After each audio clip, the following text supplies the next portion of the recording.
all do we manage in life? We manage our professions, we manage our personal lives, we manage our finances, we manage our relationships, we manage our academic pursuits, we manage so many things. Discipline, I mean, there are different areas that need to be managed in one's own life to be handling things effectively. Yes? So everything, like for this also we are managing time. Time management is a big crisis on many occasions. Managing time, managing priorities, managing children, managing spouse, managing so many things. So conflict management is, in all these different spheres of management, conflicts arise and they are bound to. Will be there. So how do we manage these conflicts? So could anybody, कोई भी मुझे ये बता सकता है कि conflict का definition क्या हो सकती है या conflict से हम समझते क्या है? Anyone, please. पहले तो हम यही समझते हैं कि conflict क्या है और कैसे टाइप के conflicts हो सकते हैं. तो पहले हम यहीं से शुरू करते हैं. Anybody? Kadri sir, Giri ma'am, or anyone? Conflict से हमको क्या लगता है? Conflict माने जैसे कभी भी Ma'am, हाँ, yes ma'am, please. ma'am, conflict means it may be some disagreement related to any topic. It may be related to Any topic, any okay, issue. okay, okay, okay. So do we face conflicts outside or do we face conflicts within also? There can be conflicts within also, within us Within also. also, right? So suppose like if I want to get up in the morning and I want to go for jogging or I want to go for yoga, that is one line of thought. पर उसी के साथ मुझे ये लग रहा है कि मुझे 1 घंटे की नींद भी बहुत ज्यादा प्यारी है क्योंकि मैं अगर वो नींद नहीं पूरी होगी तो मेरा दिन पूरा शायद थोड़ा स्लगिश चला जाएगा. तो अब यहाँ पे एक विचारों का कॉन्फ्लिक्ट हो गया. Whether I should get up in the morning for yoga, whether I should go for that 1 hour of sleep extra. So जहां पे भी क्लैश हो जाता है विचारों में कि मेरा एक मन ये कह रहा है दूसरा मन ये कह रहा है तो वहां पे तो इंटरनल कॉन्फ्लिक्ट हो गया. और कितनी बार हम एक दूसरे के साथ जब बातें भी करते हैं कि भाई this education system is amazing, it is great, and somebody may say the opposite. अब वहां पे भी क्या हो गया? क्लैश हो गया. तो they can be a conflict. तो कहीं पे भी जब क्लैश किसी चीज में हो जाता है कि भाई आपकी गाड़ी, when you are driving on the road, आप एक रोड पे सीधा सीधा सीधा सीधा चलते जाते हैं, बट सडनली आपको एक टर्न लेना है. So what happens? Your speed slows down. आप इधर उधर देखते हैं कि भाई रास्ता क्लियर है कि नहीं है. अगर नहीं है तो आप रुकते हैं और फिर रास्ता क्लियर होने पे आगे बढ़ते हैं. तो कॉन्फ्लिक्ट्स भी हमको कहीं ना कहीं सोचने पे मजबूर मजबूर कर देते हैं. भाई हम तो अपनी धुन में चले जा रहे हैं, अच्छा करते जा रहे हैं. Suddenly somebody said something which is against my interests, against my principles, against my thinking, and I am taken aback. Oh, how could this happen? I never thought of it. तो वहां पे अब एक कॉन्फ्लिक्ट होता है, आपके सामने आ गया. तो पहले हम ये समझेंगे कि व्हाट इज कॉन्फ्लिक्ट और हम ये भी समझेंगे कि कॉन्फ्लिक्ट कहाँ नहीं है. हर डिसएग्रीमेंट कॉन्फ्लिक्ट नहीं हो सकता. तो कहाँ कहाँ पे चीजें हम कहते हैं कि ये कॉन्फ्लिक्ट्स है, कहीं पे वो कॉन्फ्लिक्ट नहीं होते हैं. कॉन्फ्लिक्ट के टाइम पे हमारा अप्रोच कैसा होना चाहिए, क्योंकि हमें लगता है कि अगर हमने एक को पनिश कर दिया, एक को समझा दिया, तो शायद कॉन्फ्लिक्ट रिजॉल्व हो गया. But this is everywhere. मतलब ये खाली आपके एक दायरे में ही नहीं है, ये पर्सनल स्पेस में भी है, ये प्रोफेशनल स्पेस में भी है, ये कलीग्स के साथ भी है, ये आपके डिफरेंट लेवल्स ऑफ रिलेशनशिप्स पे है, ये आपके प्रोफेशनल्स जो आपके साथ काम कर रहे हैं उनके साथ हो सकता है, जो आपके सीनियर्स हैं उनके साथ हो सकता है, जो आपके जूनियर्स हैं उनके साथ हो सकता है. So it is everywhere. It's there in the corporate, it is there in education system, it is there everywhere. So how to resolve these conflicts, that has become the need of the hour. तो जैसे कल मैंने 4 skills की बात कर रही थी, मैं I couldn't at that point remember the 4th skill. So it is critical thinking. So we have to be very, very aware of communication, collaboration, uh, फिर आपका creativity and critical thinking. तो जब ये हमारी skills हमारे पास होती हैं, equipped होते हैं हम skills से, तो हम आगे conflict management के लिए भी we are better equipped, है ना, क्योंकि फिर हम उसको हैंडल कर सकते हैं effectively the way it should be. So I am going to start my presentation, और आप लोग प्लीज बीच बीच में क्वेश्चंस पुट अप कर सकते हैं, अपना फीडबैक दे सकते हैं, अपने व्यू पॉइंट्स दे सकते हैं, अपने एक्सपीरियंसेस प्लीज शेयर कीजिए, so that we can really make it practical and take it to our workplaces or take it to our personal space. इससे हम वाकई में हम इसका यूटिलाइजेशन कर सके. So कहीं ना कहीं at the back of your mind it should stay with you even after we have concluded the workshop. Okay, these are the things that I need to take care of. So I'm going to start with my presentation. Here it is. So conflict resolution. I'm going to start from here, from current slide. Okay. Here. So conflict क्या है? पहले तो definition ही क्या है? इसका मतलब क्या है? conflict resolution का मतलब आप क्या कर रहे हैं? आप किसी भी conflict को खत्म कर रहे हैं. और कैसे कर रहे हैं? जैसे मैंने कहा, कोऑपरेशन, कोलैबोरेशन, क्रिटिकल थिंकिंग, ये क्रिएटिविटी, ये सब आपके बड़े बड़े इंटरेस्टिंग टॉपिक्स हैं, आजकल के स्किल्स हैं जो कि सब में आनी चाहिए. और ये क्यों इम्पोर्टेंट हो गई हैं? क्योंकि देखिए, आप बच्चों को तैयार कर रहे हैं, you are educating them, but you are educating them for a career, right? They should go to the corporate world, get good jobs, secure good salaries, और उनका करियर ग्राफ ऊपर आता जाना चाहिए. तो आपके लिए भी वही खुशी है. Teachers are happiest when the children are doing their best. So corporate में क्या क्या स्किल्स चाहिए, उसके हिसाब से we have to train them. Corporate is not going to change for us, but we can adapt ourselves according to the needs of the corporate. जो corporate में चाहिए, जो business world में चाहिए, और जो जो बच्चे आगे जा रहे हैं, जो लीडरशिप में ऑलरेडी अपना नाम कमा रहे हैं at a very young age, उनसे हम सीख सकते हैं, है ना.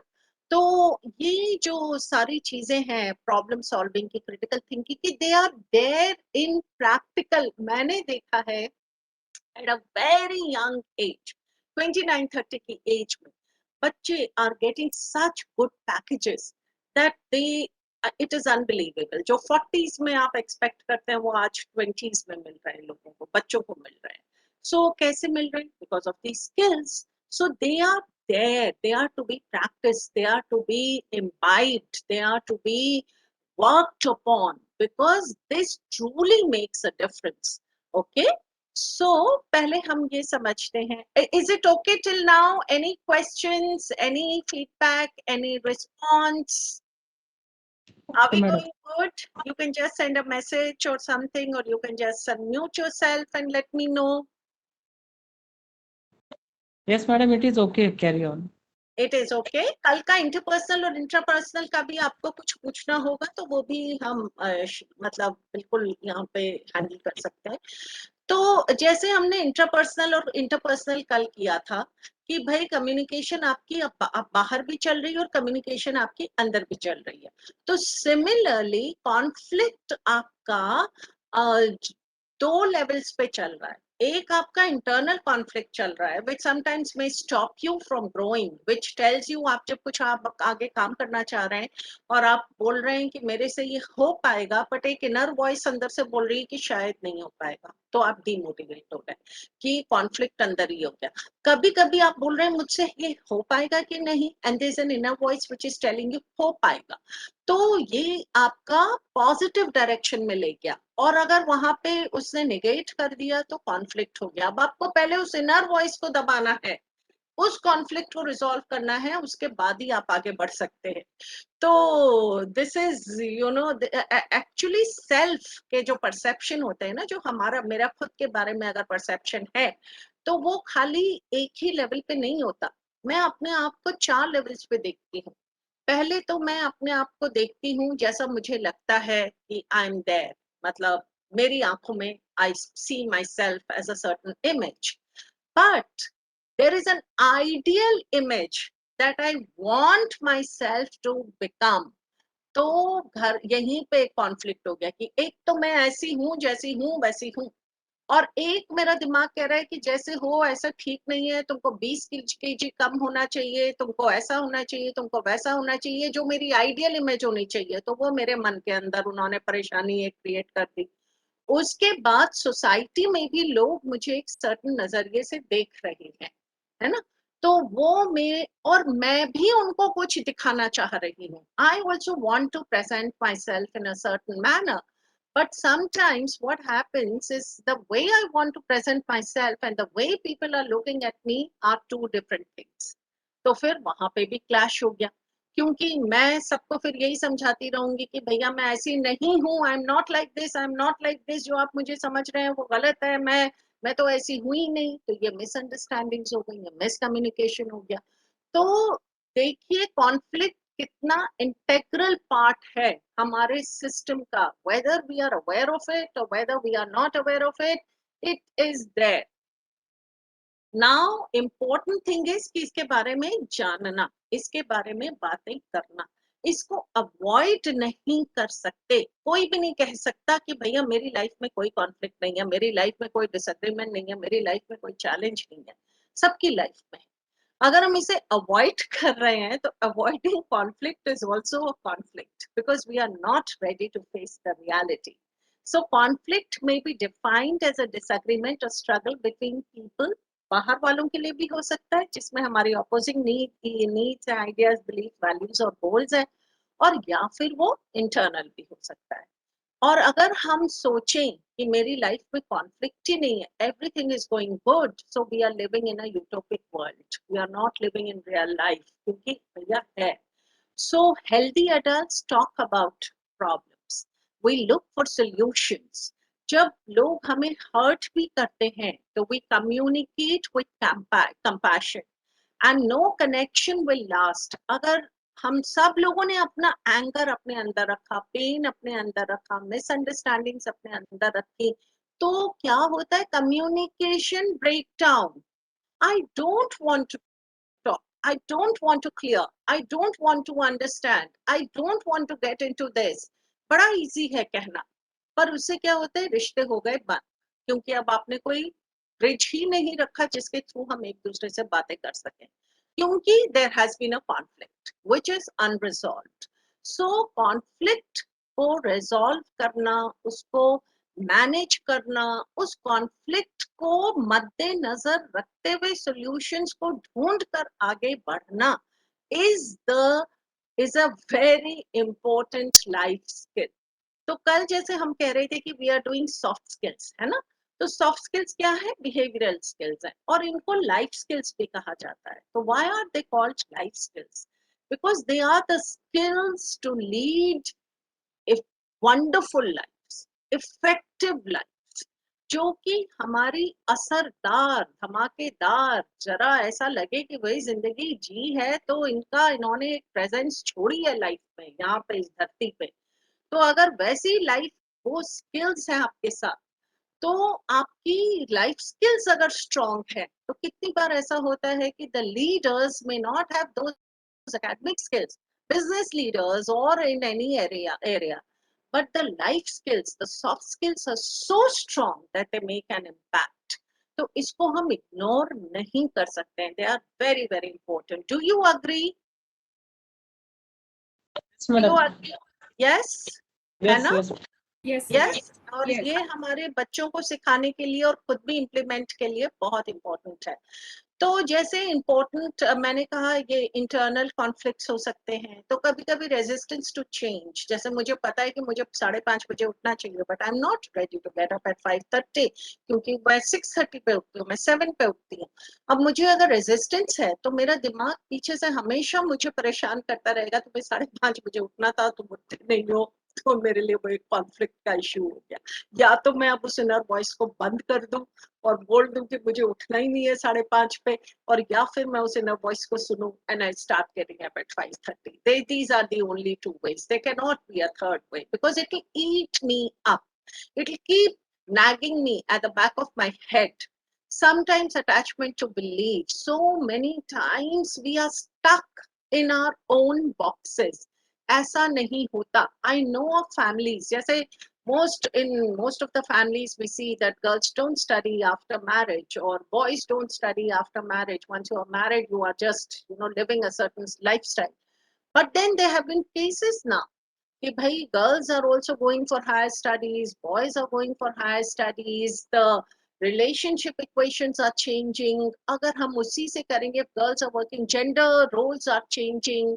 So अगर हम उन्हीं beliefs पे चले गए जो पहले से चले आ रहे थे, तो फिर कॉन्फ्लिक्ट होना बिल्कुल होगा ही होगा. कंपल्सरी है. We have invited that conflict in our lives. So attachment to beliefs is we, जैसे कल हमने कहा था, कल जब हम इंट्रापर्सनल कम्युनिकेशन की बात कर रहे थे, तो जब वी टॉक टू आवरसेल्व्स, वो जो सेल्फ कॉन्सेप्ट था, उसमें 3 चीजें थी: एटीट्यूड, बिलीव्स एंड वैल्यूज. और वैल्यूज क्या होती है? वैल्यू, मैं हमेशा ये कहती हूँ, जैसे हमारे जो असेसमेंट होते हैं ना, वैल्यू क्या होती है? वैल्यू होती है किसी भी चीज को क्रेडिट कर देना कि भाई this is what it stands for. Gold की आज 50,000 पर 10 ग्राम्स वैल्यू है, किसी की कुछ है, किसी की कुछ है. तो हम लोग क्या करते हैं, इंसानों को भी वैल्यू कर देते हैं. और वो वैल्यू हम कैसे करते हैं? मुझे ऐसा लगता है कि जो हम उनको असेसमेंट में, जो हम एग्जाम्स में मार्क्स देते हैं, जब उनको हम 90% या 95% या 97%, तो अब हम उनको मार्केट में बोल रहे हैं कि भैया तुम्हारी वैल्यू है 97%. अब वो वैल्यू कॉर्पोरेट कह रहा है कि नहीं, आपकी वैल्यू है 20%, आपकी वैल्यू है 40%, हम आपको 97% वैल्यू के हकदार नहीं मानते हैं. अब क्या हो गया? There is a big clash. Your your own self worth has gone down. क्योंकि आप तो हम तो इसी दिमाग से चले थे कि भाई हमारी बहुत वैल्यू है, हम बहुत अच्छा करते हैं. Suddenly in the job market we have no value. So अब मेरा वैल्यू सिस्टम डामाडोल हो गया. अब मेरा वैल्यू सिस्टम डामाडोल हो गया तो मेरे लिए इंटरनल कॉन्फ्लिक्ट हो गया. या तो मैं अपने वैल्यू सिस्टम को, अपनी वैल्यू को बढ़ाऊं. और how do I increase my value? I can increase when I have the required skills. क्योंकि जिसके पास स्किल्स हैं उसके पास वैल्यू भी उसकी हाई हो गई.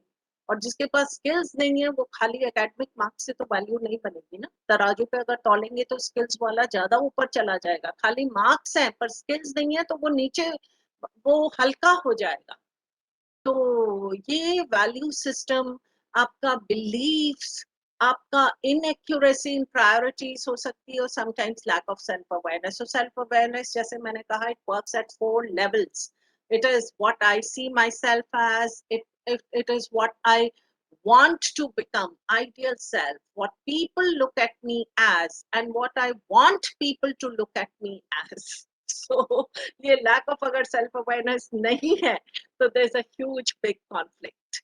So समझना कैसे है इसे? ये this is okay till now, internal conflicts की जो हम बात कर रहे हैं. Yes, madam. Yes. It happens, right? All the time. We are many a times.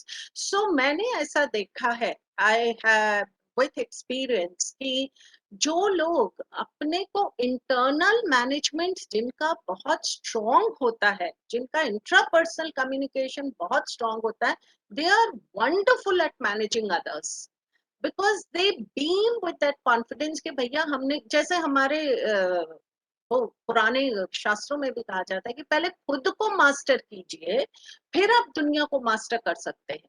तो कितनी बार हमारा कॉन्फ्लिक्ट अपने साथ ही इतना स्ट्रांग होता है कि वो हमारा कॉन्फिडेंस ले डूबता है, और फिर हम बाहर तक उतना, जितनी हमारी कैपेबिलिटीज हैं वो सामने ला ही नहीं पाते हैं। पहले तो इंटरनल कॉन्फ्लिक्ट्स को कैसे मैनेज करेंगे, तो पहले तो अपने आप की अपनी आवाज सुननी जरूरी है। भाई अगर आवाज कह रही है कि 5:30 उठना है तो उठना है, अगर आवाज कह रही है कि और हार्ड वर्क करना है तो करना है, because your inner voice keeps telling you what is right, that is your consciousness, है ना। कंसेंशियस है हम लोग सब, तो हमको अंदर से पता होता है कि क्या सही है क्या गलत है, हम सुनते नहीं है उसे, वो दूसरी बात है। but your consciousness, your conscientiousness will always guide you. This is what needs to be done, so don't ignore it, and understand your heart and head. Heart is your emotions and head is your intellectual capacity. कितनी बार या तो हम emotions में बह जाते हैं या फिर हम इंटेलेक्चुअली हर चीज को डाइसेक्ट करते रहते हैं। कोई भी चीज विदाउट इमोशंस नहीं हो सकती, और इमोशंस में भी थोड़ी सी विजडम तो चाहिए ही चाहिए। खाली इमोशनली चलेंगे तो दुनिया हमें बेवकूफ बना के चली जाएगी, खाली इंटेलेक्चुअली चलेंगे तो शायद हम दूसरों को हर्ट करते हुए चलेंगे और हम भी हर्ट हो जाएंगे, because we didn't take care of their feelings. So always align your head and heart, because emotional आपकी इंटेलिजेंस के साथ साथ आपको विजडम के साथ चलना है। only then we can manage ourselves better, and then analyze the pros and cons of everything, prioritize। और अगर लग ही रहा है कि भाई दो चीजें हैं और दोनों ही नुकसान कर रही है, तो कौन सी कम नुकसान कर रही है, गो फॉर दैट। मैनेजिंग, होता क्या है कि imagination, I very very strongly believe in this, और ये हम विजुअलाइजेशन और इमेजिनेशन करेंगे तो we will be doing this in detail. मुझे बहुत इंटरेस्ट है ये जानने में कि how does the brain work, because when you go to the market you buy a mobile, a new mobile आपने खरीदा जिसका आपको वर्किंग्स नहीं मालूम है, तो what do, you first read the manual. और जब आप मैनुअल को पढ़ते हैं तो आपको पता होता है how to operate that mobile, these are the functions, these are the features, this is this, all the physical characteristics are in place, then the hardware you've understood, then थोड़ा सा सॉफ्टवेयर फिर उसका काम करता है।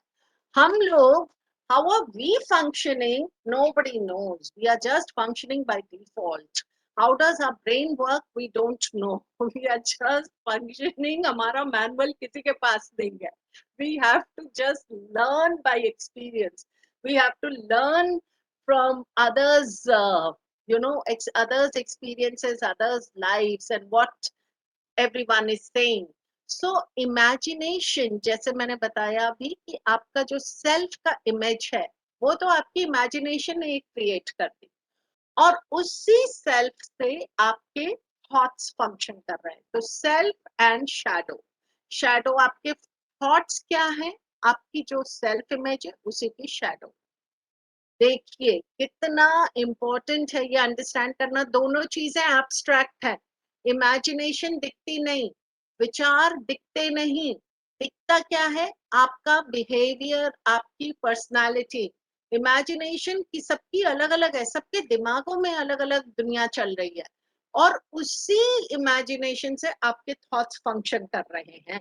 तो जब आप बिहेवियर आपका लोगों को दिखता है तो वो क्या समझ जाते हैं कि भाई आपका बिहेवियर ऐसा है, इस बिहेवियर के पीछे आपके थॉट्स ऐसे चल रहे हैं, और उन थॉट्स का रीजन है आपकी जो सेल्फ इमेज है।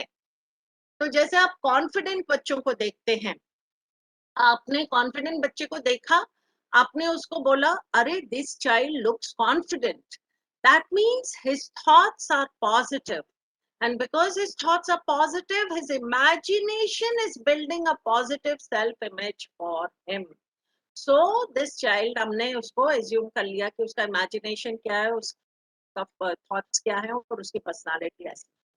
और वहीं हमें लगता है कि this child is low on confidence, तो हम क्यों बोलते हैं कि उसका इमेज उसकी लो है? क्योंकि उसका, जैसे हमने कल कहा था ना, physiology, state of mind, physiology और बिहेवियर, तो अब इसी को उल्टा ले जाएंगे। जैसा बिहेवियर है वैसी फिजियोलॉजी है, फिजियोलॉजी माने बॉडी लैंग्वेज, फिर वैसी ही बॉडी लैंग्वेज से उसका स्टेट ऑफ माइंड वैसा ही है। स्टेट ऑफ माइंड वैसा होने से मतलब उसके फिल्टर्स जो उसको डिस्टॉर्ट डिलीट कर रहे हैं वो शायद पॉजिटिव के बजाय नेगेटिव बना रहे हैं, और उसका परसेप्शन दुनिया के प्रति जो वो रिसीव कर रहा है it is not very healthy. Clear हो रहा है कल से और आज में ये क्या कनेक्ट है? Yes. Imagination builds the image of the self and thoughts then functions with its shadows. From this self concept grows the conflict between what is and what should be, the conflict in duality. अब हमें भी बहुत सारी चीजें पता हैं कि they are wrong in the system, and then we want, but what do we do about it? We know there's a conflict. Whether to live in India or to go abroad, there's a conflict. Whether to do this or to do that, there's a conflict. So, uh, हर चीज में कुछ ना कुछ चल रहा है चक्र। So this is just जैसे सबके, जैसे अभी भी हम ये कर रहे हैं, what I'm speaking, how everyone is receiving this information, वो सबका अलग अलग होगा। जैसे कई इनका ये स्क्रीन पे कुछ गोल दिखाया गया है कि suppose we should have 100 students scoring above 90%, तो कोई हेड ऑफ द इंस्टीट्यूशंस ने ये दिखाया, तो कोई सोच रहा है wow that's a really big goal, we can achieve it, I am excited about it. दूसरा भी कह रहा है I bet we can really reach that goal, पहुंच सकते हैं हम वहां पे। कोई बोल रहा है इस गोल से भी आगे पहुंचना चाहिए, हमें इतना ही इनफ नहीं है, 100 क्यों, 200 स्टूडेंट्स चाहिए। और कोई बोल रहा है what are we looking at, ये चल क्या रहा है, व्हाट इज दिस, ये हो भी सकता है क्या? तो ये सबके अलग अलग विचारों में अलग अलग तरीके से सब सोच रहे हैं। एक सोच रहा है कि भाई ये तो बिग गोल है रियलिटी है, ये बिग गोल है, हो सकता है मुश्किल हो। एक कह रहा है आराम से पहुंच सकते हैं, एक कह रहा है हम इससे भी ज्यादा पहुंच सकते हैं, और एक कह रहा है ये हो क्या रहा है लाइफ। तो अगर अब इन सबकी मीटिंग होगी तो भाई सबके अलग अलग इंटरेस्ट है, सबके अलग अलग विचारधारा है, तो there can be a conflict.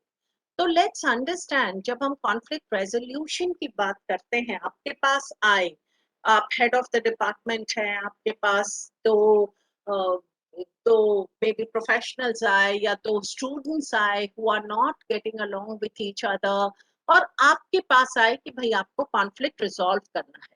ऐसी भी सिचुएशंस आती हैं because we are in such positions where people, हमारे को लोग देखते हैं कि भाई इनके पास जाने से कुछ ना कुछ सोल्यूशन निकल जाएगा। तो जब हम कॉन्फ्लिक्ट रिजॉल्व करते हैं तो हमें क्या क्या ध्यान में रखना चाहिए, ये इम्पोर्टेंट है। आपके पास आते होंगे ऐसे केसेस, बच्चे भी आते होंगे, अडल्ट्स भी आते होंगे, रिजॉल्व करना है कॉन्फ्लिक्ट, और आपसे एडवाइस भी लेते होंगे, है ना? होता है कि नहीं होता है? यस। सो जब भी आप कॉन्फ्लिक्ट को रिजॉल्व करें तो एडवाइस उस टाइम पे सबसे पहला इम्पोर्टेंट पॉइंट तो मुझे ये लगता है कि कभी भी हमें एडवाइस नहीं देनी चाहिए उस टाइम पे, सलाह उस टाइम पे नहीं दीजिए। उस टाइम पे हमें क्या करना है, आप लिख लीजिए, patiently listen to both the parties, empathetically listen, listening is very important, acting with your head and heart is important, है ना, and finding solution to the problem is important। अब ये तो तीन आपके एक्शन पॉइंट्स हो गए। जो नहीं करना चाहिए और जो हम अक्सर कर देते हैं, हम एक को गिल्टी बना देते हैं कि भाई आपकी गलती है। ऐसा नहीं, आज के जमाने में 21st सेंचुरी में हम ब्लेम थ्रोइंग नहीं कर सकते। अगर उस इंसान को गलत भी उसने किया है तो कभी कभी जानबूझ के, आई understand you made this mistake but I'm letting it go knowingly so that you improve. तो हमको चाहिए क्या? हमको चाहिए इम्प्रूवमेंट, हमको चाहिए सोल्यूशन। तो कितनी बार ऐसा होता है कि हम कोई प्रॉब्लम फेस कर रहे हैं and we want to talk to 10 people about it. मेरे कुछ इंटरनल डोमेस्टिक कॉन्फ्लिक्ट्स हैं, even if I'm talking to 10 people about it, are they able to find a solution? No. So what's the point in talking? I'm just putting the things in a bigger mess. क्योंकि आपको भी पता है, सबको पता है कि हर चीज शेड्स ऑफ ग्रे में होती है, कोई भी चीज ब्लैक और व्हाइट नहीं होती, कोई भी इंसान कंप्लीटली रॉन्ग नहीं होता, कोई भी इंसान कंप्लीटली राइट नहीं होता। गलतियां सबसे होती हैं, हमसे भी होती। तो हम अगर ये मान के चल लें कि भाई आई सपोर्ट से ये इम्प्रूव हो सकता है, तो I will grant that support knowingly that you made a mistake. तो आगे आपको इम्प्रूवमेंट दिखेगा। अगर मिस्टेक है और आपने उसको पनिश कर दिया, तो इससे क्या गारंटी है कि आगे वो काम नहीं होगा? वो आगे फिर से कर सकता है, डेफिनेटली कर सकता है। पर अगर हम उसको सपोर्ट सिस्टम में लाके उसको इतना महसूस कराएं कि you are capable, you are good, you we know that you are not going to do this again, we trust you. तो जब आपने उस पर इतनी ट्रस्ट की रिस्पॉन्सिबिलिटी डाल दी, तो वो अक्सर वो बच्चा आपके ट्रस्ट को नहीं तोड़ेगा, कोई भी नहीं तोड़ेगा। जस्ट सेइंग, जैसे मैंने कल बताया था ना, I understand this much makes a difference, because everyone wants this attention, everyone wants to be understood. सो जो हम लगता है हमें कॉन्फ्लिक्ट रिजॉल्व हो गया डांट कर या पनिश करके, तो ये गलत है, ये नहीं है सही। क्योंकि क्या हो रहा है in this process, we are hurting people knowingly और अननोइंगली। हम उनको हर्ट कर रहे हैं जैसे हमारे को हर्ट किया गया होगा। अब हर्ट एक बार कोई हो गया तो हम क्या करते हैं? We hurt others, and then this cycle just continues. But if somebody has made us feel good, we also carry this forward. So now it is entirely up to us. How do we want to change the system? Do we want to continue with this feeling of hurt, or do we want to bring in empathy and understanding and compassion and start a different chain altogether? Yes? Does this make sense? Yes, madam. Yes? Yes. Okay. Yes, So, yes. yes, definitely. Okay. So, Madam, I have हाँ one जी, question. हाँ, So, madam, is there conflict and confusion? Is हाँ. there any relation between them, or directly related or indirectly related? Confusion and conflict. Yes, yes. Conflict and confusion. When there is a confusion, I would say Ah, there's a conflict. right. Right. Conflict arises because of the confusion. Yeah, confusions. Right, right. Because you don't know what to do, whether to go here or there, or do this or do that. अरे आप रास्ते पे भी चल रहे हैं, किसी के घर पहुंच रहे हैं, गूगल एक रास्ता बता रहा है, कोई और दूसरा बता रहा है, कंफ्यूजन हो गया, तो उसी में Confusion. conflict हो So, जाता है कि इस जाए confusion is दूसरी। behind the conflict. हाँ, Confusion is behind the conflict. confusion. What is confusion? Yeah. When two Confusion or three is things, when two or three things in front of you, you may have to judge which one is good or bad. What maybe is that might be the confusion.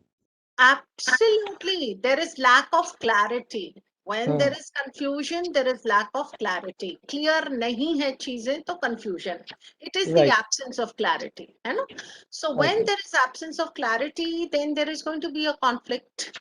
Conflict. अब Right. जैसे Right. 12th के बाद बच्चे अगर if somebody wants to go for medicine and medicine only, so there is clarity.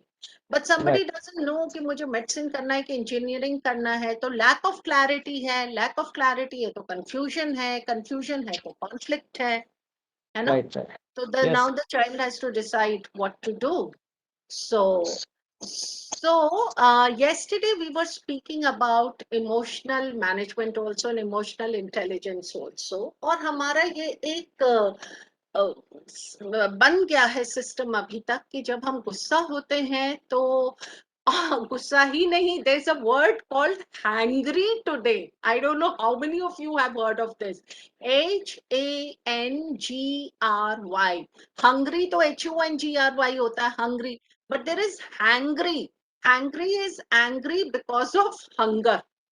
और वो हमें पता नहीं चलता, भूख लग रही है, स्ट्रेस हो गया है, और I am not even realising this, और मैं उस चक्कर में इतना स्ट्रेस में मेरे जो विचार निकलेंगे वो शायद सही नहीं हो सकते हैं, बिकॉज मैं ओवर रूल कर दिया है मुझे हंगर और स्ट्रेस ने. So avoid talking things out when you are having a conversation with somebody. अगर आप stressed हैं, इमोशनल, जैसे मैंने अभी देखा कोविड में, आप सबने देखा होगा कोविड में doctors, every personally also we were facing a lot of challenges, but doctors, resident doctors, the kind of stress levels they were experiencing is unthought of. मतलब आप सोच भी नहीं सकते. उनकी इतनी हाई स्ट्रंग वायर की तरह हो गए थे, जैसे आप कोई भी म्यूजिकल इंस्ट्रूमेंट होता है ना, गिटार है, गिटार के वायर की फ्रीक्वेंसी, स्ट्रिंग्स की फ्रीक्वेंसी बिल्कुल अप्रोप्रिएट होनी चाहिए. अगर वो ज्यादा कस गई तो आपने जैसे ही उसको प्ले किया तार टूट जाएगा. तो सिमिलरली ये डॉक्टर्स इस स्ट्रेस लेवल पे पहुंच गए थे, उनकी नर्व्स इतनी हाईली अफेक्टेड हो गई थी कि अगर आप उनको जरा भी कोई भी पॉइंट बोलिए, they would just snap at you. So avoid talking things out. So we just understood that it's okay. They are stressed. Let them be. उनको calm and composed उस पे stage पे आने दीजिए. Then you can talk. और जैसे मैंने कहा था कल कि आप कैसे इसको rapport कैसे building कर सकते हैं. So always if the other person is stressed in front of you, you show that you are calm. अब काम में ऐसा नहीं होना चाहिए कि आप उसको रिडिक्यूल कर रहे हैं या आप उसको लुक डाउन अपॉन कर रहे हैं. The only with the feeling of understanding. I understand that you are feeling stressed out. और थोड़ी देर में आप देखिएगा कि वो आपके कामनेस ने उसका गुस्सा शांत हो रहा है. ये आप ट्राई करके देखिएगा.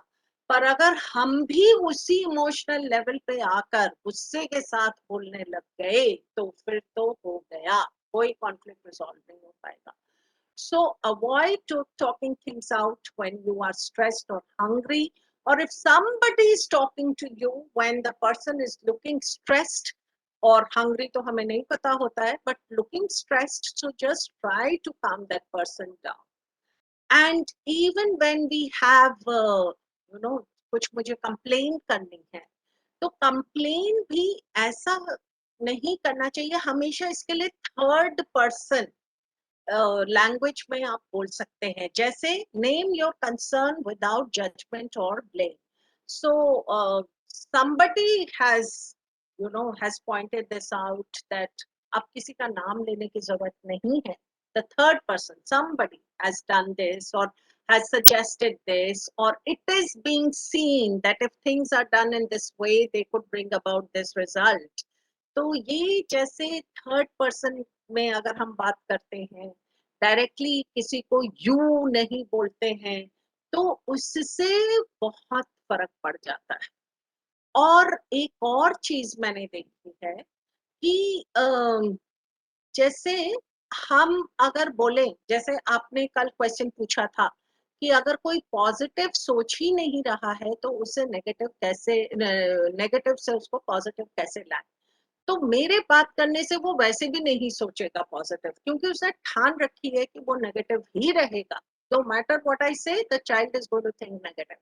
So how do I change this? I elicit such responses from that person which make him look at things in a positive direction.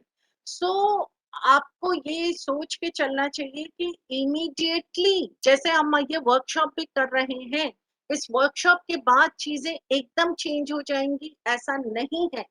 everything takes time, everything takes time.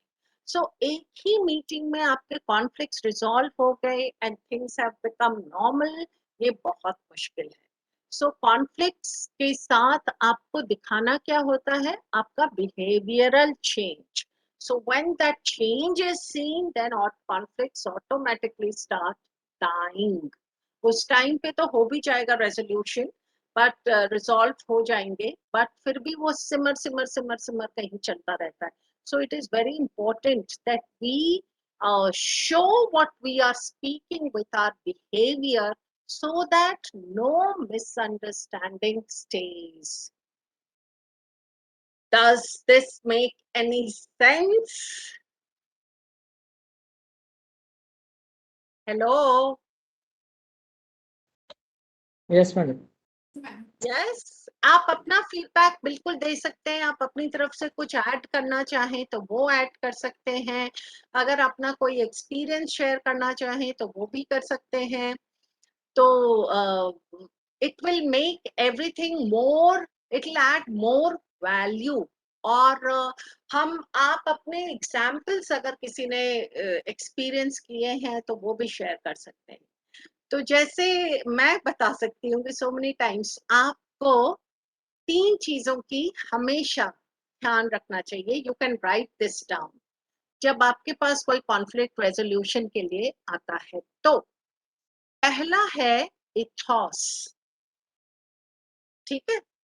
दूसरा है पैथॉस, और तीसरा है लोगोस।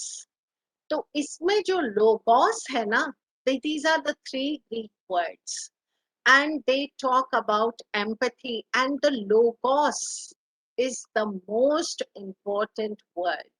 इसका मतलब है लॉजिक। और logically अगर आप किसी के साथ एम्पथाइज भी कर रहे हैं, किसी को आप अंडरस्टैंड भी कर रहे हैं, उसके साथ साथ आपको हो सकता है ना बोलना पड़े। जरूरी नहीं है कि just because we are empathetic and understanding we are going to say yes to everything. We may have to say no. Somebody has come to you for something, और कॉन्फ्लिक्ट रिजॉल्व करना है और आप ही के साथ कॉन्फ्लिक्ट है और आपको बोलना है no, I don't agree to this.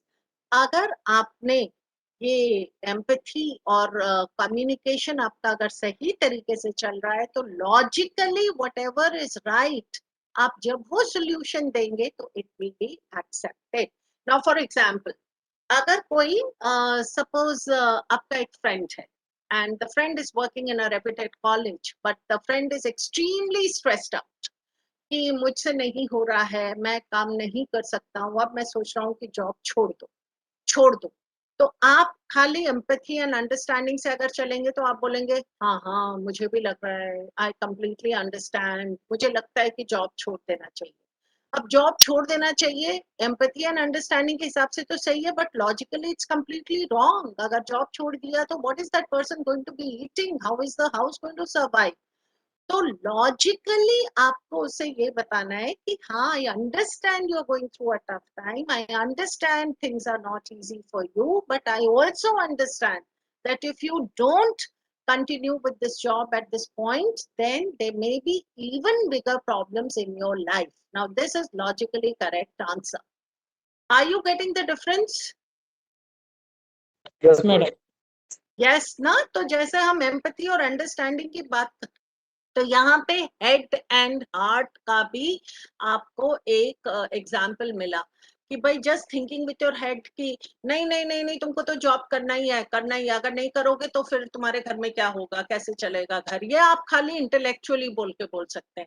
Emotionally आप बोल सकते हैं अच्छा भैया छोड़ दो जॉब, रहने दो, घर पे बैठ जाओ, पर ये दोनों से तो काम नहीं चलेगा। Head and heart, I understand, I completely agree with you, But however, it is very important that you continue with this for some time because otherwise things will get difficult. तुम इससे अच्छा है तुम कॉन्फ्लिक्ट रिजॉल्व करो office में जिसके साथ भी तुम्हारा कॉन्फ्लिक्ट है. Resolve that conflict, understand the reason for the stress, talk with your seniors, with your colleagues, and communication से आप उसको sort out कीजिए. तो ये आपका लॉजिकली करेक्ट आंसर है. ठीक है. So does this make sense? Yes, ma'am. Yes. ये Yes. है. तो जब भी हम किसी को भी कुछ बताते हैं या कोई भी हमें सुन रहे हैं, हम ये भी एक बड़ा इम्पोर्टेंट है. आप बच्चों की सुन रहे हैं, एडल्ट्स की सुन रहे हैं या किसी की भी सुन रहे हैं, तो ये रिवील तो इतना ज्यादा कर रहे हैं, सुन भी ज्यादा बहुत ज्यादा रहे हैं, परंतु जो सुना जा रहा है वो समझा जा रहा है ऐसा नहीं है. देखिए कितना छोटा सा पोर्शन समझा जा रहा है. तो ये हर चीज में होता है.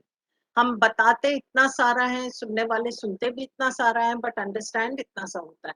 तो इसके लिए हमें क्या करना चाहिए ये भी वी शुड नो, राइट? तो इसके लिए आप लिख सकते हैं हमेशा, whenever like you have explained something and you want to ensure कि आपकी बात सही तरीके से समझी गई है, तो आप अपने फ्रेंड से पूछिए क्या तुम मुझे बता सकते हो मैंने तुम्हारे साथ क्या शेयर किया. तो आप बताएगा वो, जो आपको पता चल जाएगा कि ये वही बातें बता रहा है जो मैं समझाना चाह रहा था या कोई कुछ और बता रहा है. तो जब आप ऐसे डबल चेक कर लेते हो तो आपका मिस इंटरप्रिटेशन का मार्जिन कम हो जाता है. Otherwise, things are misinterpreted to a large extent, and most of the times we are trying to clear out that misunderstanding and misinterpretation. Okay? अच्छा, अब मैं आपको थोड़े से बड़े इंटरेस्टिंग वो बताने वाली हूँ कि क्या क्या टेक्निक हो सकती हैं. तो अभी तक हमने जो जो किया, is it clear? Yes, ma'am. Internal conflict, external conflict, what conflict resolution is not. अब हम आ रहे हैं जब आप अग्रीमेंट फ्रेम, ये देखिए what do you see on this picture.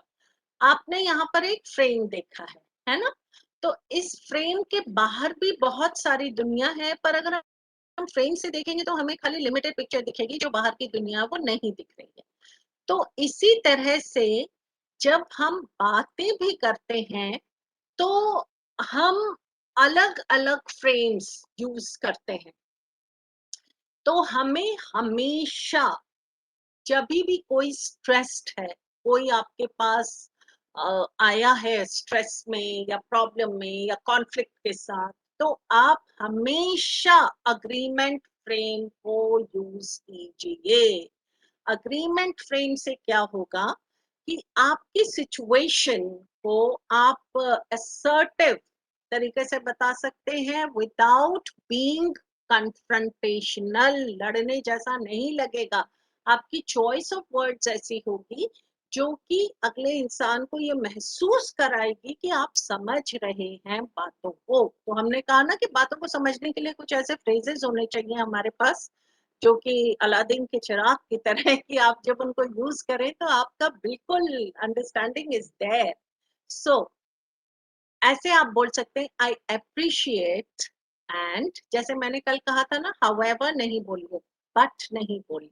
I appreciate what you are doing for the institution and it would be even better अगर हम इसको इस तरीके से कर लेते हैं.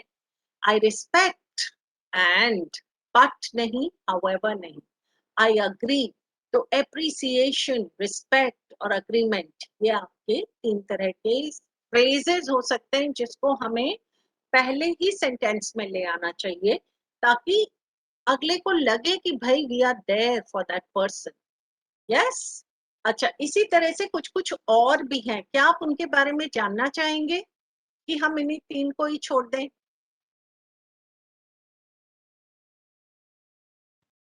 नहीं मैडम, इलाबोरेट कीजिए आप. और थोड़ा और बताएं इसी के बारे हाँ, में थोड़ा कि थोड़ा और अग्रीमेंट फ्रेम के लिए बताइए.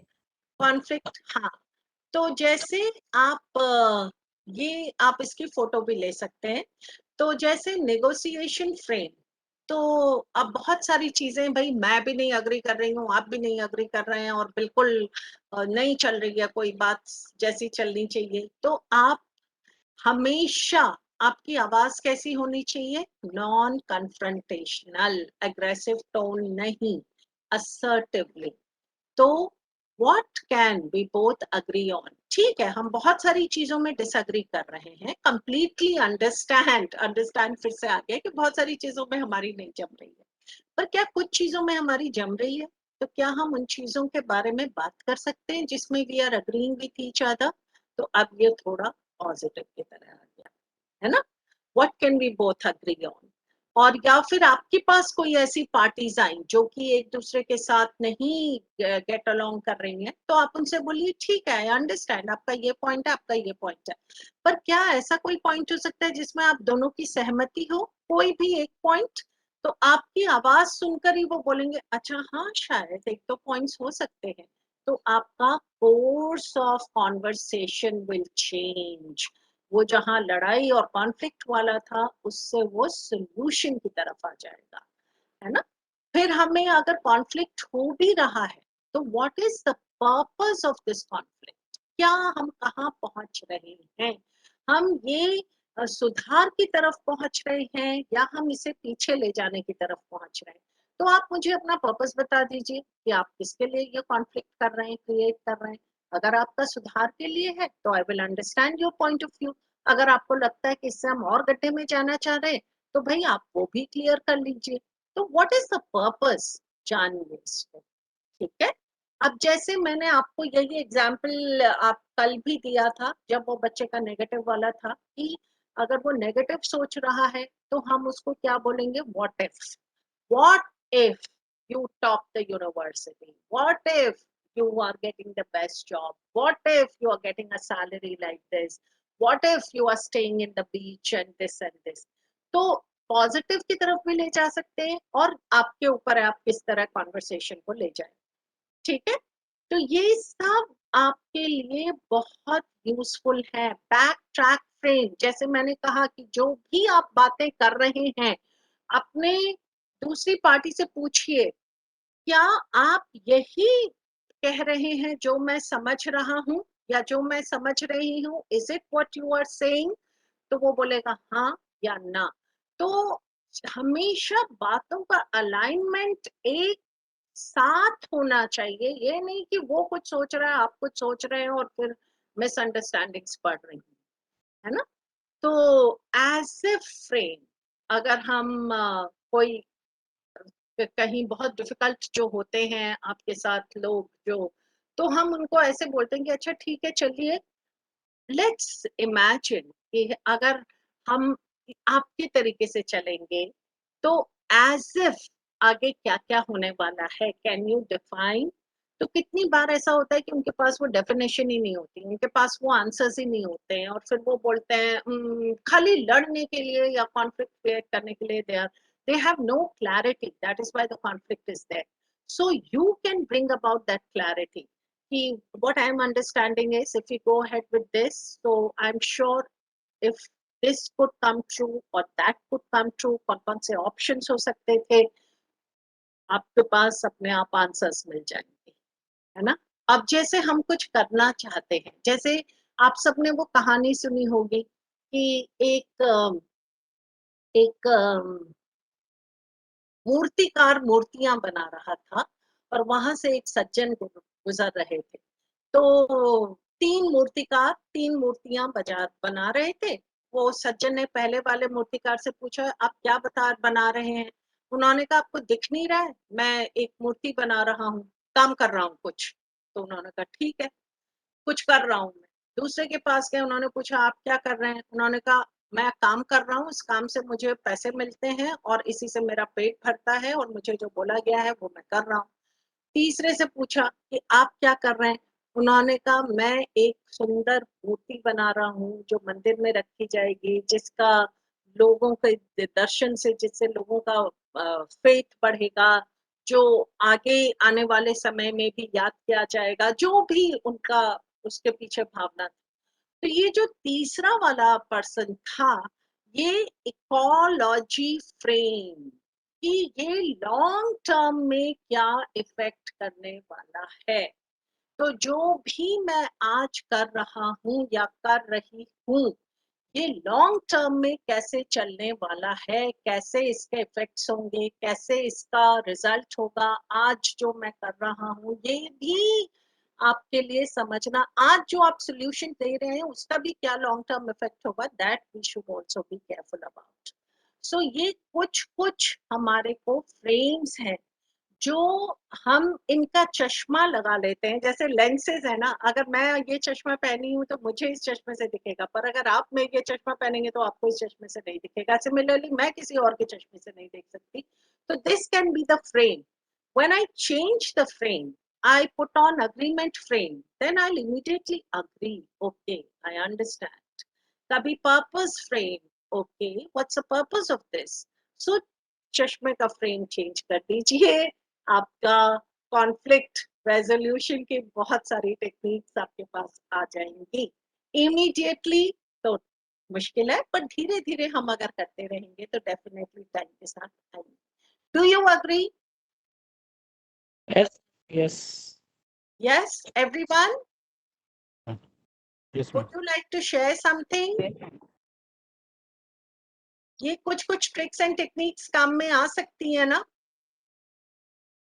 तो रीफ्रेमिंग, ये हम क्या कर रहे हैं, ये रीफ्रेम कर देते हैं उसी चीज को दूसरे कॉन्टेक्स्ट में। अच्छा, एक और चीज मैंने ये आपको कल बताई थी, feedback sandwich. Can anybody tell me, जो मैंने बताया था कल, मैं ऑलरेडी इसको कर चुकी थी, but then I thought I would just share this today. आपको अगर कुछ कल का याद है तो please share.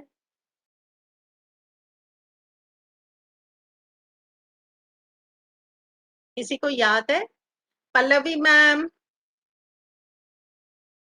Are you there? Sorry, ma'am. Yes, I'm there, ma'am. Sorry, I could not be correct. Can you please give Yes. certain hints? Do you remember this feedback sandwich? Yeah. I just remember. Yes. So could you just explain क्या था ये?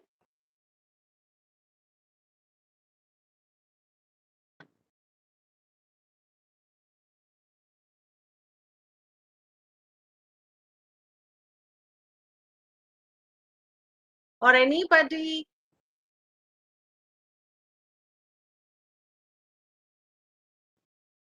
Do not hurt the other. It's Place about your feedback. words in a such a way हाँ that you explain Hello? yourself and others are not going to hurt but understand the things perfectly. हाँ, but feedback sandwich में हमने कहा था this was all about constructive criticism. तो जब भी आपको किसी को क्रिटिसाइज भी करना पड़ेगा ना, कितनी बार ऐसा होता है कि भाई आपका काम अप टू द मार्क नहीं चल रहा है, या आप किसी को फीडबैक देना चाह रहे हैं, उनका नहीं चल रहा है उतना इंटरेस्टिंग काम, तो हम फीडबैक कैसे देंगे।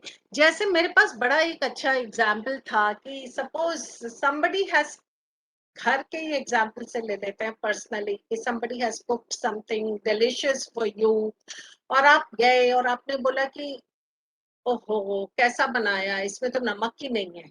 अब क्या हो गया, आपने फीडबैक दे दिया, सीधे फीडबैक दे दिया कि इसमें नमक नहीं है।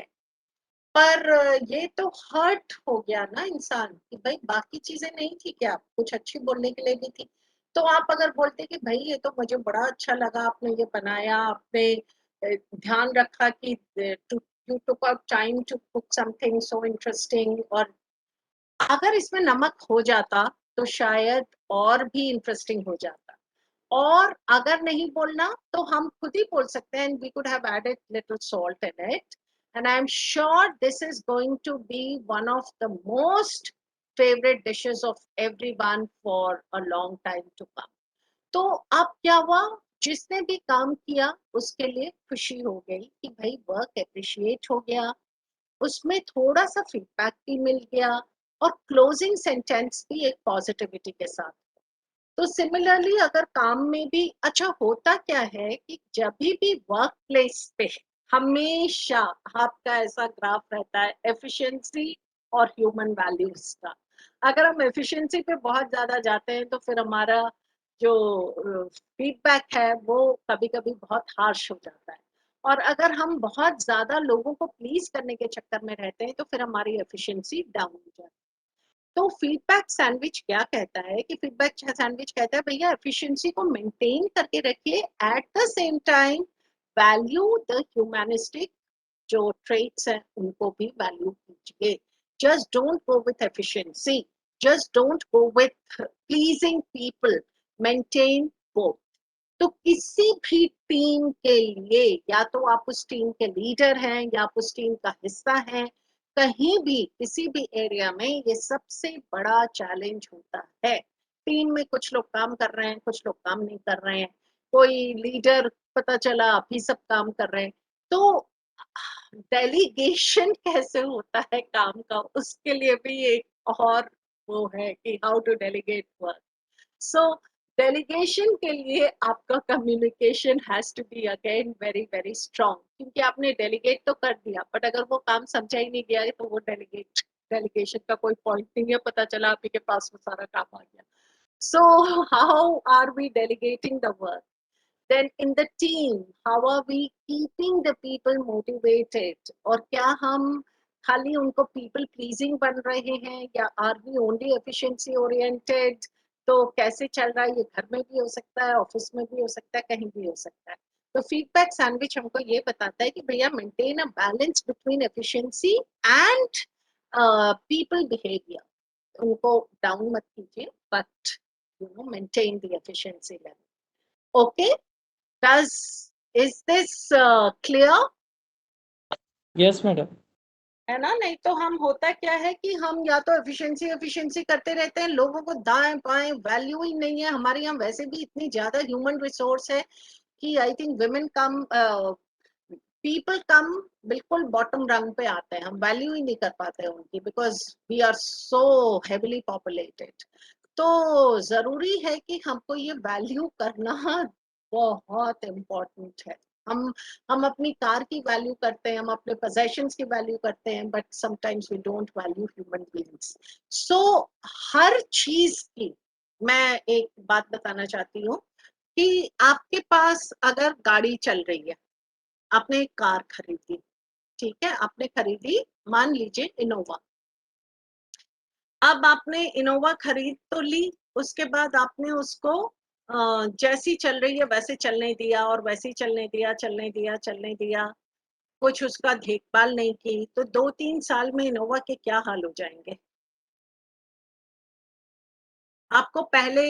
या आपने मारुति डिजायर खरीदी और आपको पहले साल में तो वो दे रही थी 28 किलोमीटर पर लीटर, और उसके बाद फिर उसकी अब वो नहीं दे रही है 28 किलोमीटर पर लीटर, और आपको समझ में नहीं आ रहा है कि ऐसा क्यों हुआ। 2-3 साल हो गए गाड़ी को खरीदे हुए, तो अब आप क्या करेंगे? सर्विसिंग करेंगे मैम। सर्विसिंग करेंगे। सर्विसिंग से क्या होगा? एफिशिएंसी, फ्यूल कंजम्पशन कम होगा, जो भी प्रॉब्लम्स थे that will be known to us and we can improve on it, or we can change certain parts if they're not working properly, which might reduce the efficiency of the engine. हाँ, तो maintenance है ना, maintenance Yeah, that करेंगे, उसकी maintenance. Maintenance Yeah. हो जाएगी तो it will again start delivering fuel efficiency, उसकी बढ़ जाएगी। तो सिमिलरली तो हर चीज की, अब क्या हुआ जब वो गाड़ी आपको 28 किलोमीटर पर लीटर के बजाय if it was giving you 20 kilometre पर लीटर, तो उसकी इफेक्टिवनेस कम हो गई। और इफेक्टिवनेस कम होने के लिए आपने क्या किया? उसकी मेंटेनेंस की, और मेंटेनेंस से वो गाड़ी की effectiveness was restored. So similarly human beings को भी मेंटेन करना पड़ता है। अगर हम जब पहले पहले ऑफिस में ज्वाइन होते हैं, we are doing real good work, but over a period of time efficiency levels sometimes start decreasing. So what do you need to do there? Servicing, maintenance, उसको फिर से उनको मोटिवेट करना है, and that is why I think the such workshops are also conducted. So ये सब चीजें फिर से जब मेंटेनेंस की तरफ हम आ जाते हैं, then efficiency level starts rising again. So it is very important कि खुद का मेंटेनेंस. इसलिए अगर if I am spiritually active, if I am physically active, healthy, spiritually healthy, emotionally healthy, physically healthy, socially healthy, then my health is, I am going to create a larger difference. तो इसके लिए मुझे important है कि मैं खुद को maintain करूं, खुद को मेंटेन करूं, फिर मैं दूसरों के लिए, then I can work for others. So efficiency levels को मेंटेन करने के लिए हमेशा याद रखिए, are we looking after each other, are we supporting each other with positivity, कि हमारी मेंटेनेंस हो रही है कि हमारी ड्रेनिंग हो रही है. That is very important. तो इफेक्टिवनेस और सक्सेस में फर्क है. आप बहुत सक्सेसफुल हो सकते हैं, but you may be ineffective. And some people may not be that effective, successful, but they are highly effective. So effectiveness in work is extremely important.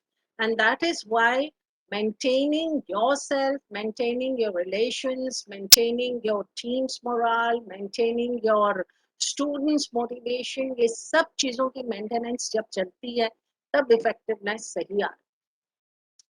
Does this make some sense? Yes. Yes? Okay. सो अब हम इसको ज्यादा problem solving है important, but problem solving में आपको actually I just want to share something with you. जैसे हमने कहा था critical thinking, creative thinking.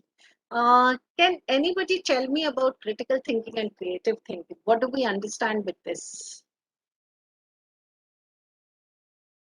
Critical thinking and creative thinking, anyone?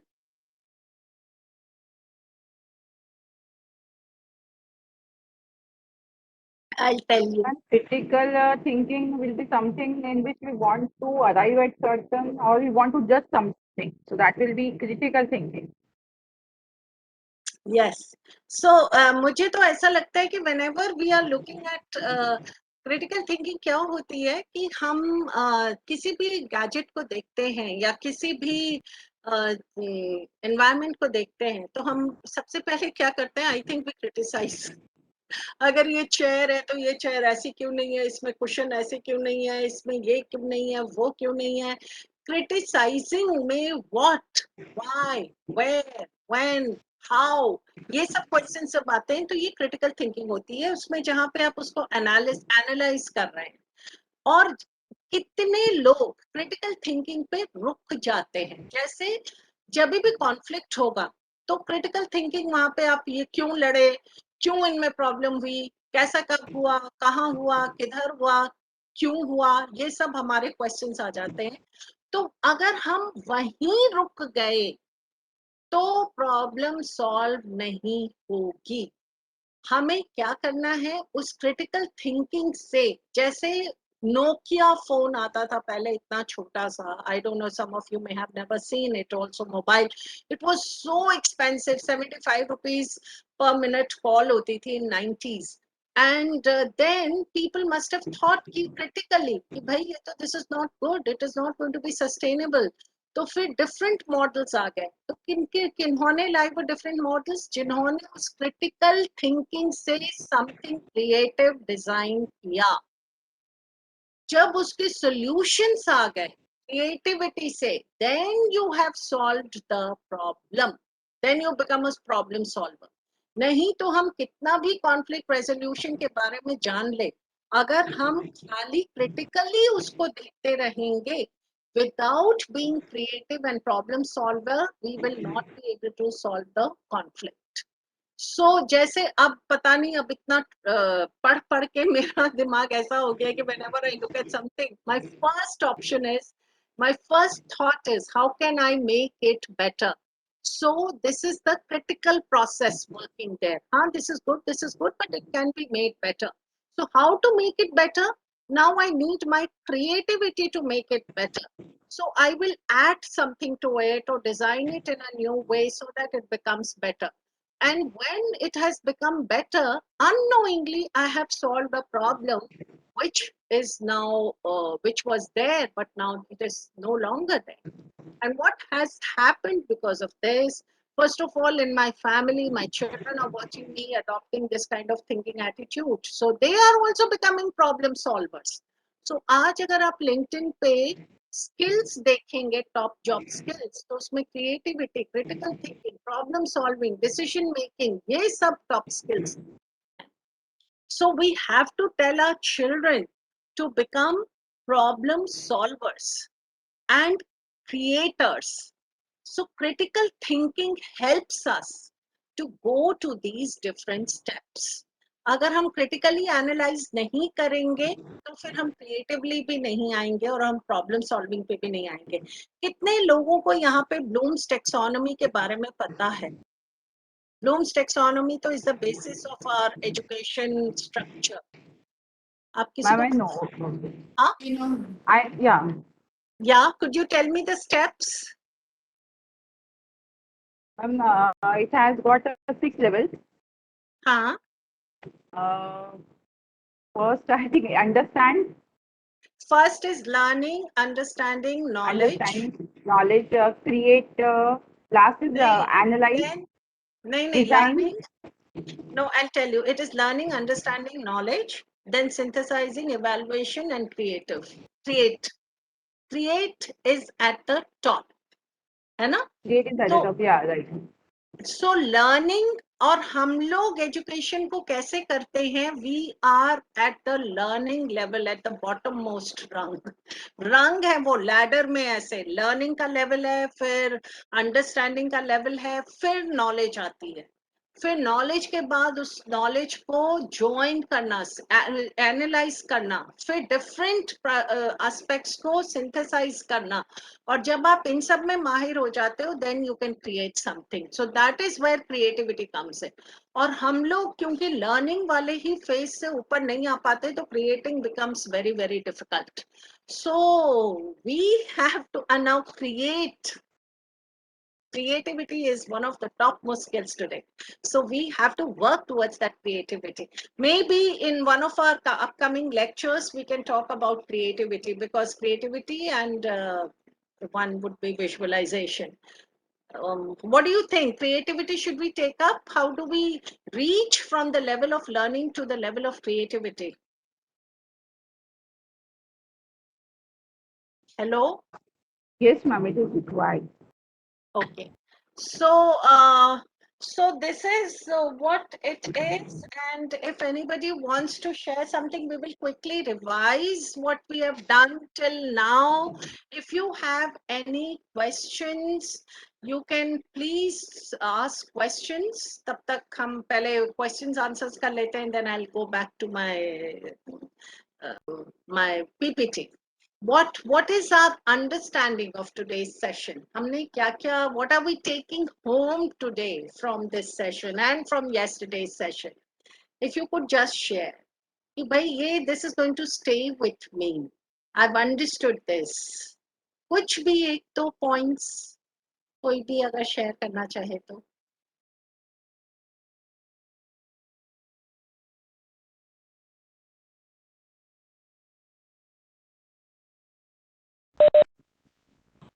Ma'am, interpersonal skills and intrapersonal skills, both of them are required. हाँ And for conflict management also, I think both of them are necessary. बिल्कुल very very necessary तो ये हम कोई ऐसी चीज नहीं कर रहे हैं जो कि हमारी प्रैक्टिकल लाइफ के बाहर की बात है इंटरपर्सनल भी हमारी पार्ट का लाइफ का हिस्सा है इंटरपर्सनल भी हिस्सा है और कॉन्फ्लिक्ट भी रोज हो रहा है ऐसा तो नहीं है कि कॉन्फ्लिक्ट नहीं हो रहा है रोज ही हो रहा है तो इन सब को जब हम समझते हैं तो हमारे जो रिलेशनशिप्स हैं जो हमारे आसपास का एनवायरनमेंट है वो ज्यादा खुशनुमा हो जाता है and then we are happier if everyone around is happy then I'm also happy yes Pallavi ma'am do you want to share something Ma'am, there are certain incidences in our life in which like we are not able to like जैसे interpersonal skills हमारे पास होती है but उस time पे we are not able to explore that or we are not able to use that at that right moment. ऐसा बहुत बार होता है हमारे पास. अच्छा, तो ठीक है, आप कुछ कुछ टू डू स्टेप्स लिख लीजिए। सारी चीजें तो एक साथ नहीं होंगी, बिकॉज Yeah. इंटरपर्सनल स्किल्स, जैसे मैंने कहा कि Amitabh, yesterday we were sharing कि Amitabh Bachchan when he is talking to the participant in front of him, तो वो एग्जाम्पल है इंटरपर्सनल स्किल्स का, how is he interacting with the person in front, है ना। तो वो कभी कभी हम उसको भी दिमाग में रख सकते हैं, बिकॉज वी नो कितनी रिस्पेक्ट और कितनी डिग्निटी से ही is conducting. And to do में बहुत इम्पोर्टेंट है हेड एंड हार्ट। कभी कभी हम या तो इमोशंस में बह जाते हैं, कभी कभी या हम इंटेलेक्चुअली सोचने लगते हैं इसमें फायदा नुकसान क्या होगा। तो उन दोनों को अवॉइड करके we have to be thinking of combine the two and then look at the solutions. So आएगा वो, मैंने जैसे कहा प्रैक्टिस से आएगा। इट इज नॉट, ड्राइविंग भी हमें पहले दिन ही नहीं आ जाती, साइकिलिंग हमें पहले दिन नहीं आ जाती, कोई भी स्किल हमें, कुकिंग पहले दिन नहीं आ जाती, टीचिंग हमें पहले दिन नहीं आ जाती। It is all a continuous process. But जब अवेयरनेस होती है then we start working towards it. So I am sure after a couple of months you will share that you know this is really helping. Yeah, we cannot copy someone like the example which you gave of Amitabh Bachchan. We can just keep him as a role model. Like if we want to Yes, improve our interpersonal skills, yes, interpersonal skills. yes, yes. But We we cannot cannot copy. exactly copy him. But Absolutely. We cannot copy anybody. हम लोग सब unique models हैं, but we can just think कि भाई this is the level, तो अगर वो level मेरे लिए अच्छा है तो at least some level I can also establish. that is one way of looking at it. You will find your own ways. ये तो yeah, एक लेवल है। definitely. You will find your own ways, you will find your own solutions, you will find your own interpretation। सबके अलग अलग होंगे, किसी का भी सिमिलर नहीं होगा। किसी के लिए कोई रोल मॉडल हो सकता है, किसी के लिए कोई रोल मॉडल हो सकता है, सब डिफरेंट होंगे। Yes, anybody else would like to share anything?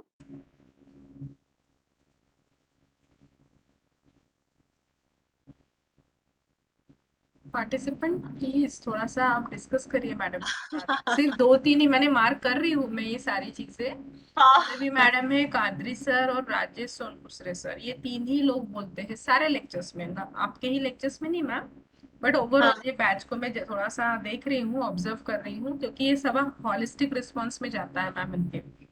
तो आई थिंक सब में इंटरेक्टिव होना चाहिए, जो भी लैंग्वेज का तो बैरियर है ही नहीं।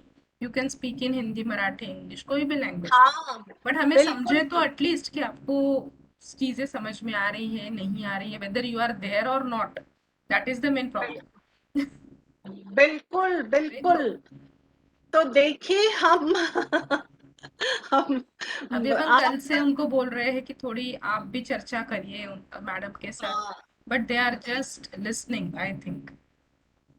आप बहुत पेशेंट लिसनर्स हैं और लिसनिंग बहुत अच्छी क्वालिटी है कि सब इतना पेशेंटली सुन रहे हैं। पर वो सुनने के बाद अगर आप रिस्पॉन्ड भी करेंगे तो वो फिर और वन अप हो जाएगा। At least so you can give your feedback. If there are no yes, आपको questions, you can give your feedback at least. आपको सेशन कैसा लगा, कुछ मैडम एक यूजफुल सवाल लगा? था। हाँ, मैडम एक सवाल है। हाँ, एजुकेशन में कॉन्फ्लिक्ट का क्या स्थान है? हाँ, एजुकेशन में जो एजुकेशन हम लेते हैं, जो लेवल पे एजुकेशन लेते हैं, उसमें बच्चों को जो पढ़ाया जाता है, सिखाया जाता है, उसमें कॉन्फ्लिक्ट का क्या रोल हो सकता है, जैसे हाँ, प्राइमरी से लेके सीनियर तक? बिल्कुल, बिल्कुल। तो जैसे मैंने कहा कि कॉन्फ्लिक्ट मैनेजमेंट और ये इंटरपर्सनल, ये सब लाइफ स्किल्स हैं।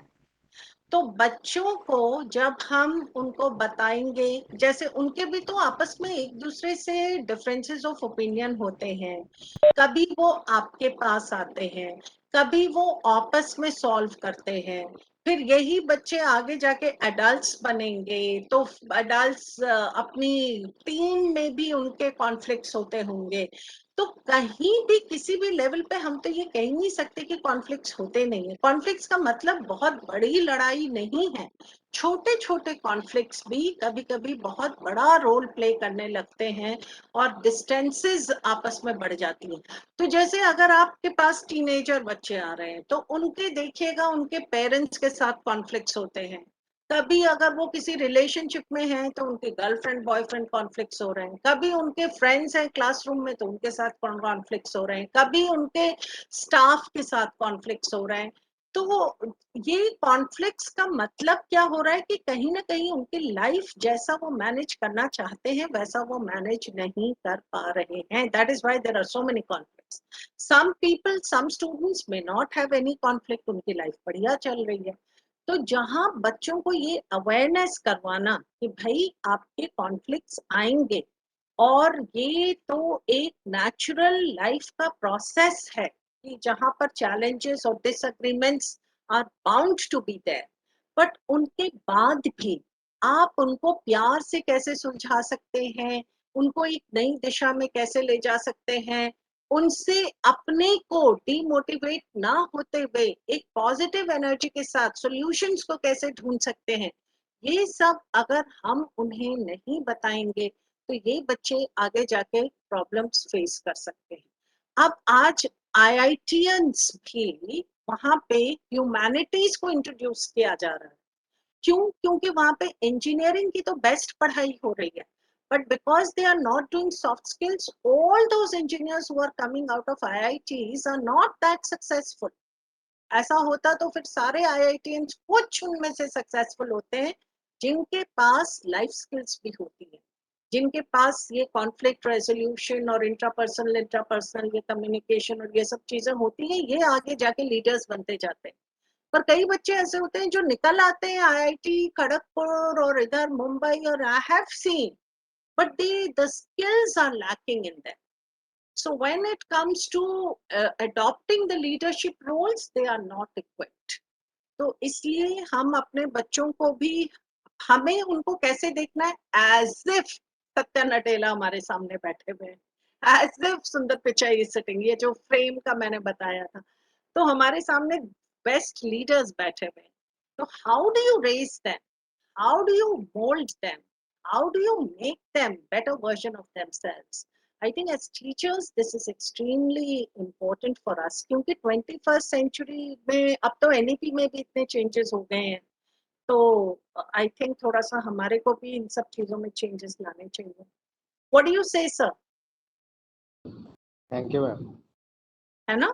है ये सब चीजें, तो ये तो बहुत ही प्रैक्टिकल चीजें हैं जो कि हमें अपने क्लासरूम्स में ले जानी है। और कैसे communication is behaviour, the way we are communicating, the way we are behaving, children are absorbing everything from us. Yes, so with this we have almost come to the end of the session today. If there is any other question, thank you so much sir for asking that question, क्योंकि आपने बहुत relevant question पूछा कि भाई conflict management और education का क्या मतलब है, बहुत डायरेक्ट मतलब है, क्योंकि it's everywhere, right? Yes, ma'am. So anybody else? Okay, so Preeti ma'am, Yes, then ma'am. if Yes. there are no questions, then we can just close. And thank you so much for being such patient listeners. और हमारे को सब इन skills से और बहुत बहुत आगे बढ़े, and really let's become exemplary educators who really bring about a difference in everything that we do. So all the best for all your academic pursuits and all your academic achievements and all the personal successes, personal and professional successes. So thank you so much, Thank you Preeti so much, ma'am, ma'am. for Yes. this opportunity. Ma'am, Thank we you. will meet in next week also. Ha, yes, Yeah, definitely. yes, yesterday one of the participant was asking about visualization lecture. Yes, So, visualization and imagination. We should yes, be doing that next. We will in the do next that. week, we will Definitely. plan accordingly, ma'am. Yes, yes, Yes. yes. So, thank you So, so much, ma'am. Yes. thank Both the you, sessions. Preeti ma'am. And thank you, UGC, HRGC, for giving me this opportunity. And thank you, all the wonderful participants. Wishing you Thank all you, the ma'am. best. Please take Thank care. you, madam. Thank you, Bye ma'am. Thank you very bye. much, All Bye, the ma'am. ma'am. best. Thank you so Bye much, bye. ma'am. Bye. Thank you, ma'am. Bye. Thank